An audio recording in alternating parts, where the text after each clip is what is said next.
8x8 के कमरे में 8-8 बच्चे रह करके पढ़ रहे हैं। वो किस दर्दनाक स्थिति में वो रहते हैं, वहाँ की क्या व्यवस्था है, हम लोग जानते हैं उस चीज़ को। तो उसके बावजूद भी उनको अगर नौकरी नहीं मिल पा रहा है तो वो क्या करेगा मोदी जी को वोट दे करके। मुझे ऐसा लग रहा है कि मुश्किल से 5 सीटें भी उनको मिले।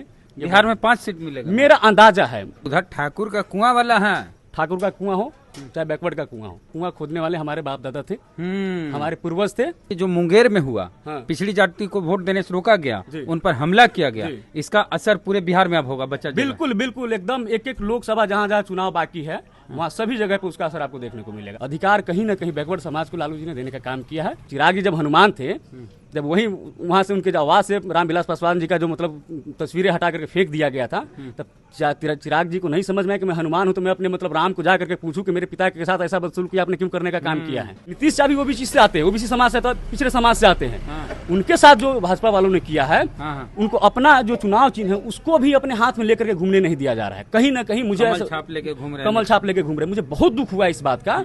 ओबीसी समाज के सम्मान के लिए, पिछड़ों के सम्मान के लिए एक बार फिर पलटी मारेंगे। चुनाव खत्म होने दीजिए, आपको पूरा मैं विश्वास दिलाता हूँ नीतीश फिर पलटी मार जाएंगे। हम शिवहर में हैं, हमारे साथ राष्ट्रीय ओबीसी मोर्चा के बिहार प्रदेश अध्यक्ष हैं अनिरुद्ध गुप्ता जी, और यहाँ चुनाव का माहौल पूरा टाइट है। एक तरफ से जेडीयू से लवली आनंद हैं और आरजेडी से रितु जायसवाल। क्या माहौल है? ओबीसी मोर्चा से हैं आप। जी देखिए वेद भाई, सबसे बड़ी बात यह है ना कि यहाँ का जो जनता है, हाँ, मोदी जी को ऑलरेडी पहले से 15 वर्षों से देखा है। 10 साल से रामा देवी जी को देखा है। उनकी जो कार्यशैली रही है, आप लोग भी कहीं ना कहीं क्षेत्र भ्रमण कर रहे हैं, आप लोग रोड देख रहे हैं, जगह जगह देख रहे हैं, घूम रहे हैं, क्या विकास हुआ बढ़िया से जान रहे हैं। और फिर मोदी जी के ही नाम पर किसी अदर पार्टी से किसी कैंडिडेट को ला करके थोपने का प्रयास किया गया है। तो शिवहर की जनता, मतलब हम लोग भी क्षेत्र में घूम रहे हैं, तो वह सिरे से नकार रही है। और पहली बार ऐसा हुआ है कि यहाँ पे इतना मजबूत कैंडिडेट रितु जायसवाल के रूप में शिवहर की जनता को मिला है। तो बस हम लोग भी अपना पालन कर रहे हैं।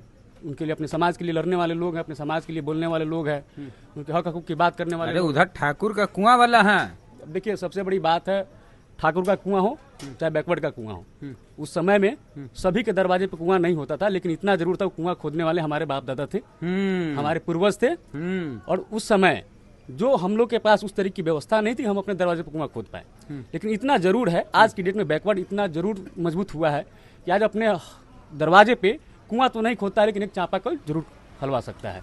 तो आज हम लोग अपने कुएं का पानी पीते हैं, अपने चापाकल का पानी पीते हैं, और हमें कम से कम दूसरे की चापाकल की पानी पीने की जरूरत नहीं पड़ती है। और यह जो है अधिकार कहीं ना कहीं बैकवर्ड समाज को लालू जी ने देने का काम किया है। तो आज हम लोग लालू जी के साथ, मतलब उनके प्रत्याशी के लिए हम लोग घूम रहे हैं। तो आप कहाँ घूम रहे हैं? और लगभग आपको बता दें, बिहार में जो 40 जो लोकसभा क्षेत्र है, वहाँ में मैं आपको बता दूं कि क्रमशः मैं 18 लोकसभा में मैं विजिट कर चुका हूँ। 18 लोकसभा हाँ, बहुत सारे मतलब है। यहाँ क्या स्पेशल लग रहा है? देखिए यहाँ का जो समस्या है ना, ये जन्मजात है। यहाँ पुल का समस्या रहा है, यहाँ पे बिजली का समस्या रहा, मतलब जो यहाँ सबसे बड़ी जो दिक्कतें आती है, जो रोड जो है यहाँ का, वो हम लोग भी थोड़ा सा लोकल हैं तो इस चीज़ को समझते हैं, भली बात है, उस चीज़ से हम लोग गुजरते हैं। तो सारी चीज़ों को देख करके जो है ना, यहाँ जनता इस पर बदलाव चाहती है। और शिवहर की हर जाति, हर कौम के लोग आज जो है रितु जायसवाल को वोट करने के लिए। हर जाति के कैसे करेंगे? उधर राजपूत लोग तो लवली आनंद के साथ। देखिए जो जहाँ है वो अपने स्तर से काम कर रहे हैं, बाकी सभी लोग यह चाहते हैं कि प्रत्याशी बेहतर हो और बेहतर कैंडिडेट हो। शिवहर का विकास तभी होगा। लवली आनंद में क्या दिक्कत है? देखिए लवली आनंद जी पूर्व में भी एक बार सांसद रह चुकी हैं यहाँ से, जैसा सभी लोग जानते हैं। उनकी कार्यशैली उस समय क्या थी हम लोग नहीं समझ पाए, लेकिन आज क्या है वो हम लोग बेहतर समझ सकते हैं। क्या है बताइए? नहीं देखिए, सबसे बड़ी बात यह है कि जो आज पब्लिक की डिमांड है, एक बार हर आदमी बदलाव चाहता है। एक बार लोगों ने उनको मौका दिया, उन्होंने क्या विकास किया है हमें नहीं पता, क्योंकि हम लोग उस समय बच्चे हुआ करते थे। और आज जो है, जो बड़े बुजुर्ग कहते हैं कि हमने एक बार दे करके मौका देखा है, अब तो हमें दूसरे को चांस देना चाहिए। तो आज ये भी एक फैक्ट है कि मतलब आज के साथ चुनाव जीता आरजेडी से। देखिए सबसे बड़ी बात है कि वो आरजेडी से चुनाव जीते, लेकिन वो नीतीश शाह के साथ हो गए। अब नीतीश शाह के साथ में हैं। किनकी बात कर रहे हैं आप? जिनकी उनकी बेटे की बात कर रहा हूँ मैं। आप ही कहें कि मतलब आरजेडी से चुनाव जीते तो वो जेडीयू में चले गए, तो वो उनका अपना व्यक्तिगत वो है। हम लोग को उन सब चीजों से कोई आपत्ति विपत्ति नहीं है। एक होता है भरोसा तोड़ना। आप वोट लीजिएगा लालटेन से, आरजेडी के नाम पर, और चल जाइएगा जेडीयू में। देखिए वो जो हुआ है वो गलत हुआ है, ये शिवहर की जनता भी जानती है और शायद साहब भी जानते होंगे, जिन्होंने वोट लिया है आरजेडी के नाम पर चले गए हैं जदयू में। आप कौन जाति से आते हैं? व्यक्तिगत मैं कानू जाति से आता हूँ और प्रदेश कमेटी हम लोग राष्ट्रीय ओबीसी मोर्चा के लिए हम लोग काम करते हैं। और राष्ट्रीय ओबीसी मोर्चा में सिर्फ हम लोग जितने भी बैकवर्ड कम्युनिटी के लोग हैं उनके न्याय के लिए हम लोग लड़ते हैं। आपको बता दें कि नीतीश कुमार जी के शासन में जितनी हत्याएं हुई हैं, जितनी दुष्कर्म की घटनाएं हुई है, उसमें सबसे ज्यादा जो बैकवर्ड समाज के लोगों के साथ हुआ है, हम लोगों ने उसके न्याय के लिए संघर्षरत रहा और आज हम लोग बहुत से मामलों में अभी तक न्याय भी नहीं मिला है। अरे आनंद मोहन का कहना है कि हम फलना जात के यहाँ नहीं जाएंगे, हम फलना जात के यहाँ नहीं जाएंगे। देखिए ये उनका अपना अधिकार है। अगर मैं कहूं कि मैं वेद भाई के यहाँ मैं नहीं जाऊंगा तो यह अधिकार है कि अहंकार है? अब यह मैं नहीं कह सकता उनका अहंकार है या अधिकार है। मैं तो यही कहूंगा कि अगर मुझे वेद भाई ने बुलाया तो मुझे जाना चाहिए, अगर मैं नहीं जाता हूं तो यह मेरा अपना व्यक्तिगत राय है, तो उन पर कोई टिका टिप्पी करने का कोई मतलब नहीं है। क्या अंतर रहेगा वोट का? मुझे ऐसा लगता है कि शिवहर कम से कम 2.5 लाख मतलब क्रॉस करेगा, ये मेरा अंदाजा है। और बिहार में मतलब जो है मुझे ऐसा लगता है कि 12 से 1 बजे के आसपास तक यहाँ की काउंटिंग खत्म हो जाएगी। काउंटिंग तो शाम तक चलेगी, काउंटिंग पहले थोड़े खत्म होगी। नहीं मुझे जो अच्छा, मोदी का कितना लहर दिख रहा है यहाँ पर? नहीं देखिए, मोदी का लहर था 2014 में, लहर था 2019 में, लहर था, लेकिन इस बार वो लहर नहीं है। बिहार का जो पिछड़ा वर्ग का बच्चा है, जो कभी यह चाहता था कि मैं मैट्रिक इंटर किया और मुझे कोई जॉब नहीं मिले तो मैं ग्रुप डी की नौकरी करके मैं अपने बच्चों का लालन पालन कर सकता हूँ, लेकिन आज वो चीज़ें नहीं हो पा रही है। वैकेंसियाँ बंद हैं, ये सारी चीज़ें बंद। आज देखिए कि बहुत सारे ऐसे जो इस शिवहर क्षेत्र का जो लोग हैं कि जिनके बच्चे, जो यहाँ पर अधिकतर लोग आपको किसान मिलेंगे, मजदूर मिलेंगे, वो अपने बच्चों को किस मजबूरी में मोतिहारी रख के पढ़ाते हैं और वहाँ जनरल कंपटीशन की तैयारी करने के बाद वो बच्चा जब 10 साल बाद घर आकर के बैठ जाता है अपने बाप के सिर पे, तो उस बाप पे क्या गुजरता होगा, यह यहाँ की जनता बढ़िया। नौकरी है, रोजगार है, बिल्कुल नौकरी है। यहाँ का एक एक बच्चा जो चाहता है, जो पढ़ रहा है, लिख रहा है, जैसे मोतिहारी हो गया, पटना हो गया, जो यहाँ से बहुत सारे बच्चे पटना भी रहते हैं। हम लोग पटना अक्सर जाते हैं, वहाँ देखते हैं कि 8 बाई 8 के कमरे में 8 बच्चे रह करके पढ़ रहे हैं। वो किस दर्दनाक स्थिति में वो रहते हैं, वहाँ की क्या व्यवस्था है, हम लोग जानते हैं उस चीज़ को। तो उसके बावजूद भी उनको अगर नौकरी नहीं मिल पा रहा है तो वो क्या करेगा मोदी जी को वोट दे करके। और मुझे जहाँ तक लगता है कि जो 400 पार जो चल रहा है, 400 पार चल रहा है, यहाँ 40 जो लोकसभा सीटें थी, जिसमें एक राजद को पहले गया हुआ था, बाकी 39 सीटें जो हैं मोदी जी के पास, एक कांग्रेस में था, एक कांग्रेस में था। अब जो चीजें हैं, यहाँ के जो रुझान जो है, यहाँ की जनता की जो के साथ जो धोखा किया है मोदी जी ने, उस धोखे पे मुझे ऐसा लग रहा है कि मुश्किल से 5 सीटें भी उनको मिले। बिहार में 5 सीट मिलेगा, मेरा अंदाजा है। मैं गारंटी, मैं कोई बाबा नहीं हूं कि मैं गारंटी दे दूं, मैं भविष्यवाणी कर दूंगा। हम लोग जो घूम रहे हैं, हम लोग जो देख रहे हैं, मैं उसकी बात कर रहा हूं, जो फैक्ट है। जैसे आप एक सामाजिक कार्यकर्ता है, आप 10 जगह लोगों से मिलते हैं। तो एक चीज है कि लोकतंत्र खतरे में है, आरक्षण खतरे में, चूंकि आप ओबीसी मोर्चा के हैं तो आरक्षण की बात करते होंगे। जी बिल्कुल करते हैं। बाबा साहब ने हम लोगों को अधिकार दिया है, आज हम लोग पढ़ रहे हैं, लिख रहे हैं। हम अभी आप देख के लीजिए कि ऐसे बहुत सारे समय आए हैं जहाँ पे आज भी ऐसे बहुत से दूर दराज के गाँव में जाइएगा तो ऐसे बहुत जो हमारे समाज के लोग हैं जो आज भी कुर्सी पे नहीं बैठते हैं। कोई सामने बैठा हुआ है तो सामने खड़ा हो जाता है, लेकिन बैठते नहीं हैं। आज भी हैं, आज भी है बहुत सारी, मतलब हम लोग बहुत। आपका बेगूसराय देख लीजिए, आप बेगूसराय चले जाइए, आप आरा चले जाइए, आप उसके बाद में मुजफ्फरपुर का कुछ एरिया है, मुंगेर में पिछड़ों को वोट देने नहीं दिया गया। अनीता देवी जो कैंडिडेट वहाँ की, उनके साथ उन पर हमला भी हुआ है। हमला हुआ है। सबसे बड़ी बात एक चीज और मैं आपको कहना चाहता हूँ कि जो वहाँ पे राष्ट्रीय जनता दल के युवा मोर्चा के जो जिला अध्यक्ष थे, उनको मतलब थाना प्रभारी ने अरेस्ट भी करके रखा हुआ है। और कहीं ना कहीं वो ओबीसी हमारे समाज से आते थे, हम लोग उनके लिए मुखर हैं और बहुत जल्द ये चीजें उनकी हम लोग न्यायिक लड़ाई को लड़ने का प्रयास करेंगे। इसका कितना असर होगा? बिल्कुल असर पड़ेगा। मुंगेर का असर हो जाएगा।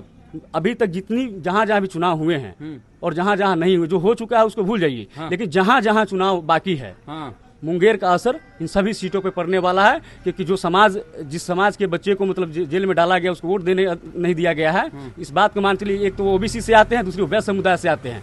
वैश्य समुदाय के लोग भी मुखर हैं और राष्ट्रीय ओबीसी मोर्चा के लोग भी मुखर हैं। और राष्ट्रीय ओबीसी मोर्चा के जितने भी मतलब बैकवर्ड कम्युनिटी के लोग हैं, सभी लोग उनके न्यायिक लड़ाई को लड़ने का प्रयास करेंगे। कैंडिडेट खुद बोल रहे हैं कि हमारे ऊपर हमला हुआ, पिछड़ी जाति के लोगों को वोट देने नहीं दिया जा रहा है। देखिए आप ये देखिए ना, मतलब ये नीतीश शाह कहते सुशासन की सरकार है। अगर यह सुशासन की सरकार है तो फिर एक बैकवर्ड कम्युनिटी का लोग है वो वोट देने जाता है। जब बाबा साहब ने उनको अधिकार दिया है, उसको वोट भी नहीं देने दिया जा रहा है, तो आप समझ लीजिए कैसी सुशासन की सरकार है। यानी कि जो मुंगेर में हुआ, पिछड़ी जाति को वोट देने से रोका गया, उन पर हमला किया गया, इसका असर पूरे बिहार में अब होगा। बच्चा बिल्कुल बिल्कुल एकदम एक एक लोकसभा जहाँ जहाँ चुनाव बाकी है वहाँ सभी जगह पे उसका असर आपको देखने को मिलेगा। आप खुद पत्रकार हैं, आप जब विजिट करेंगे अदर क्षेत्र में तो आपको ये सारी चीजें देखने को मिलेगा। अनंत सिंह को निकाला गया खास करके। अब देखिए भाई, वो तो बहुत बड़े लोग हैं अनंत सिंह जी। अभी कल उनका मैं इंटरव्यू देख रहा था, वो बहुत तरह की मजाकिया बातें करते हैं, तो उनको ज्यादा सीरियस लेकर के कुछ नहीं कहना, मतलब मुझे नहीं लगता कि उनको कुछ फर्क पड़ने वाला है। और अनंत सिंह निकले हैं तो इसका मतलब यह नहीं है कि मतलब कुछ प्रभाव डाल पाएंगे, ऐसा कुछ लोग तो ऐसा कह रहे हैं कि ललन सिंह को जिताने के लिए निकाला गया। हो सकता है, नीतीश जी इन सब चीजों में माहिर है। तो कहते हैं हम न किसी को फंसाते हैं न बचाते हैं। नीतीश साहब तो यह भी कहते हैं कि हम कभी पलटी नहीं मारेंगे। मारे कि नहीं मारे? मर भी किए। हाँ। मोदी जी जब आए थे तो पहली बार नीतीश चाचा के साथ मिल करके मोदी जी ने कहा था कि हर साल 2 करोड़ नौकरी देंगे। मोदी जी को रोड शो भी हो रहा है तो पटना में। हाँ, रोड शो हुआ है ना, तो सवाल तो वही है ना, बिहार का युवा वहाँ से पूछ रहा है। लालू जी बोले हैं कि अभी तो रोड पे आए हैं। अभी देखिए, अभी गली गली घूमेंगे। नीतीश शाह का जो हाल कर दिया उन्होंने, और मुझे बहुत दुख हो रहा है इस बात को लेकर के कि नीतीश शाह भी ओबीसी से आते हैं, ओबीसी समाज से, पिछड़े समाज से आते हैं। उनके साथ जो भाजपा वालों ने किया है, उनको अपना जो चुनाव चिन्ह है उसको भी अपने हाथ में लेकर के घूमने नहीं दिया जा रहा है। कहीं ना कहीं मुझे कमल छाप लेके घूम रहे। मुझे बहुत दुख हुआ इस बात का कि पिछड़े समाज का जो प्रधानमंत्री की रेस में सबसे आगे थे नीतीश शाह, उनको अपना चुनाव चिन्ह लेकर के भी घूमने नहीं दिया जा रहा। भाजपा ने एडॉप्ट तो वहाँ पर तो रविशंकर कैंडिडेट है, इसलिए कमल का चुनाव चिन्ह। आपको क्यों लगता है वहाँ पर रविशंकर जी कैंडिडेट है? उसके अगल बगल में और भी जदयू के लोग थे ना, उनको भी तो लगना चाहिए ना कि मेरा नेता है तो मेरा चुनाव चिन्ह लेकर के घूमेगा। उसे पूरे बिहार में मैसेज जाता। बिल्कुल, पूरे बिहार में मैसेज जाता। लेकिन यहाँ यह है कि कहीं ना कहीं मुझे लग रहा है कि नीतीश शाह के साथ भी इन लोगों ने बहुत गलत करने का। चिराग जी जो है मोदी के हनुमान। अब देखिए, हनुमान जी तो सब हनुमान ही कहते हैं अपने आप को। नीतीश शाह हनुमान कहते थे, उनके पार्टी का क्या हाल हुआ है। अब चिराग जी कहते हैं कि नहीं हम हनुमान हैं। चिराग जी बड़े भाई हैं हम लोगों के, हम लोग हमेशा सम्मान करते हैं उनका। लेकिन चिराग जी जब हनुमान थे, जब वही वहाँ से उनके आवाज से रामविलास पासवान जी का जो मतलब तस्वीरें हटा करके फेंक दिया गया था, तब चिराग जी को नहीं समझ में आया कि मैं हनुमान हूँ तो मैं अपने मतलब राम को जा करके पूछूं कि मेरे पिता के साथ ऐसा बदसलूक किया, आपने क्यों करने का काम किया है। ये उनको पूछना चाहिए था। नहीं तो अभी साथ हैं, उसका कारण है ना, पद की जो लालसा होती है वो कहीं ना कहीं उनमें कूट कूट के भरी हुई है। रामविलास पासवान जी ने सबसे पहले जो है बिहार में अगर किसी जाति का सम्मेलन करवाया तो कानू जाति के लोगों का सम्मेलन करवाया था मुजफ्फरपुर में। हम लोग की पैदाइश के समय की बात, हम लोग बच्चे थे, लेकिन कहीं ना कहीं हमारे पूर्वज बताते हैं कि जब रामविलास पासवान जी थे तो उन्होंने पहली बार कानू समाज का मतलब सम्मेलन करवाया था मुजफ्फरपुर में। और उन्होंने कानू समाज का सम्मेलन करवाया, बैकवर्ड पिछड़ों को अपने साथ जोड़ा, और वो मौसम वैज्ञानिक भी बने, बहुत अच्छे मतलब लीडर भी बने, और मास वोट उनको मिलता था बैकवर्ड समाज का, और बहुत अच्छे नेता बन के उभरे। लेकिन आज उनकी पूरी जो आप जो क्या कहते हैं जो विरासत है, उनको जो है चिराग भाई ने क्या किया है कि मोदी जी के चरणों में ले जाकर के सौंप दिया है। तो नीतीश जी खिलाफ रहते थे, अभी नीतीश जी पैर छू रहे हैं। अब देखिए, नीतीश चाचा का पैर छूने का सबसे बड़ा कारण क्या है।